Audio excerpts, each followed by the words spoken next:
Town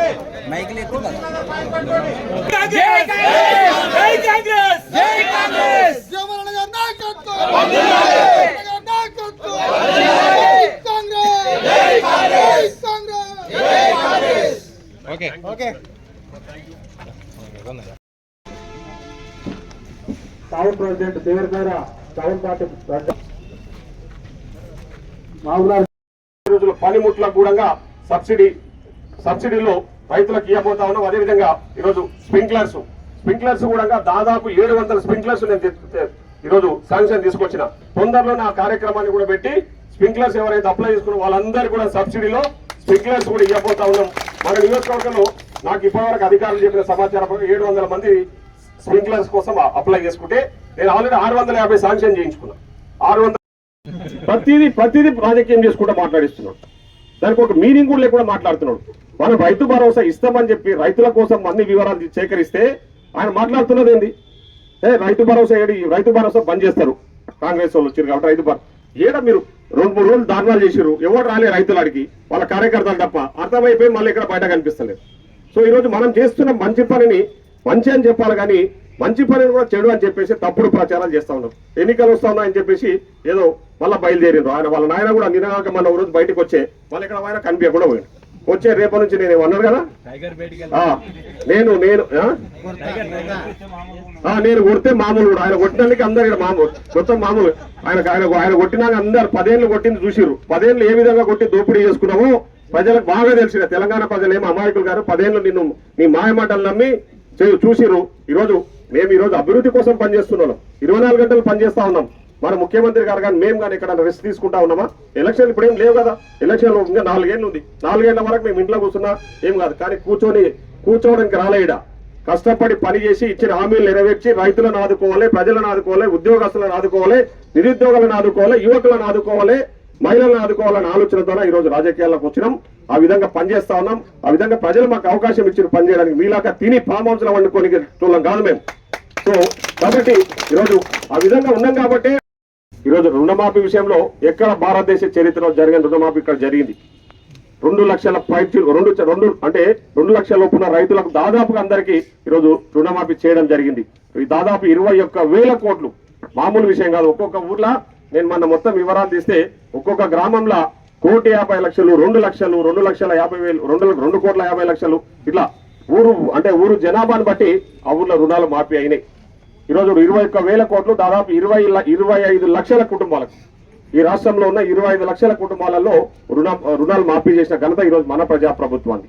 అదేవిధంగా రైతులకు పండించిన పంటకు గిట్టుబాటు ధరతో పాటు ప్రభుత్వానికి ఎవరైతే వడ్లు అమ్మినో వాళ్ళందరికీ కూడా బోనస్ చేయడం జరిగింది. ఇంకా అక్కడక్కడ కొందరికి బోనస్ పెండింగ్ ఉందని చెప్పేసి ఈ రోజే నాకు దృష్టికి వస్తే నేను ఇప్పుడే మా civil supplies minister Uttam Kumar Reddy గారితో మాట్లాడితే ఒక వారం రోజుల్లో మిగతా బోనస్ అమౌంట్ కూడా వేసేస్తాము, ఏమి ఇబ్బంది లేదని చెప్పడం జరిగింది.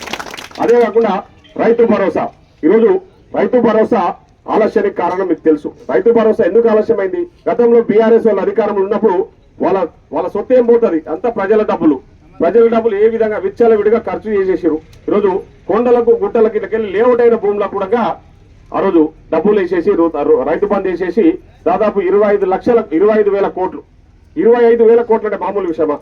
ఆ 25,000 కోట్ల రూపాయలు ఉత్తగా ప్రజల డబ్బును వృధా చేసేసారు. అట్లా ఎక్కడ పడితే అక్కడ మహారాష్ట్రకు పోయి పైసలు ఇస్తారు, పంజాబ్ పోయి పైసలు ఇస్తారు. వీళ్ళు తెలంగాణ స్థలాల ప్రకారం మనం పైకి వెళ్ళి అక్కడ సీఎండీ గారి దగ్గర, ముఖ్యమంత్రి గారి దగ్గర, అదేవిధంగా డిప్యూటీ సీఎం గారి దగ్గర మా నియోజకవర్గానికి ట్రాన్స్ఫార్మర్లు ఒకటే కాదు సబ్ స్టేషన్లు కూడా కొత్తగా కావాలని చెప్పేసి అడగడం జరిగింది.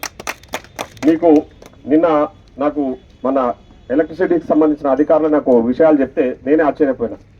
టీఆర్ఎస్ పార్టీ 10 సంవత్సరాల అధికారం ఉంది ఈ రాష్ట్రంలో. 10 సంవత్సరాల అధికారం నుండి మన నియోజకవర్గంలో 3 సబ్ స్టేషన్లు వచ్చినాయి. మొత్తము వాళ్ళు తీసుకొచ్చిన సబ్ స్టేషన్లు ఒకటి నిజాలాపూర్, ఒకటి ఎల్కిచెర్ల, ఇంకొకటి పెద్ద మున్గల్చేడు. ఆ పెద్ద మున్గల్చేడు కూడా ఇప్పుడు అయిపోయింది. అది కూడా వనపర్తి కాన్స్టిట్యూషన్. అంటే వాళ్ళ అధికారంలో ఉన్న రోజులు 10 సంవత్సరాల కాలంలో ఓన్లీ 3 సబ్ స్టేషన్లు మాత్రమే తీసుకొచ్చి రైతులను ఇబ్బంది పెట్టారు. ఆ 3 సబ్ స్టేషన్ల వల్ల కరెంట్ ఎంత ఇబ్బంది పడ్డామో, మన ఎంత లో వోల్టేజ్ వచ్చిందో మనకు తెలుసు. కానీ ఈరోజు మనం వచ్చిన ఈ సంవత్సర కాలంలో ఇప్పటికే 5 సబ్ స్టేషన్లు మనకు శాంక్షన్ అయినాయి. 5 సబ్ స్టేషన్లు శాంక్షన్ అయినాయి.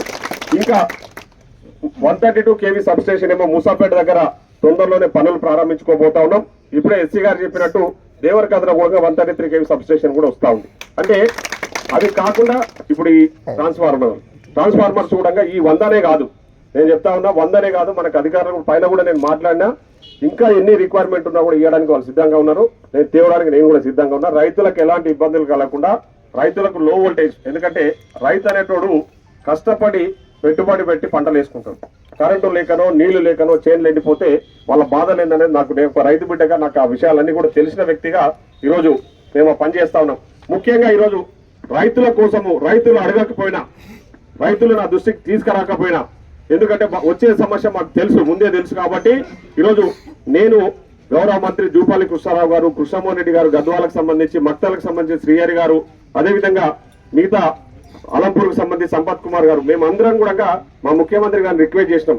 అన్న మనకు ప్రభుత్వం కర్ణాటకలో ఉంది, మీరు చెప్తే మేము పోయి అక్కడ పోయి ఒక రిప్రజెంటేషన్ ఇచ్చి కర్ణాటక నుంచి కోయిల్స్ అంటే మన జూరాలకు నీళ్లు కావాల్సి వస్తుంది, నీళ్లు తక్కువ పడతాయి రేపు పొద్దున, ఎందుకంటే ఎండలు ఎక్కువ కొడతా ఉన్నాయి, రేపు పొద్దున నీళ్లు ఇబ్బంది అయితే కష్టమవుతుంది నీళ్లు, ఎందుకంటే మనకి ఈరోజు రైతులు మనము బోనస్ ఇస్తామనే ఆలోచనతోన చాలా మంది రైతులు ఈరోజు వరి సాగు చేసుకున్నారు.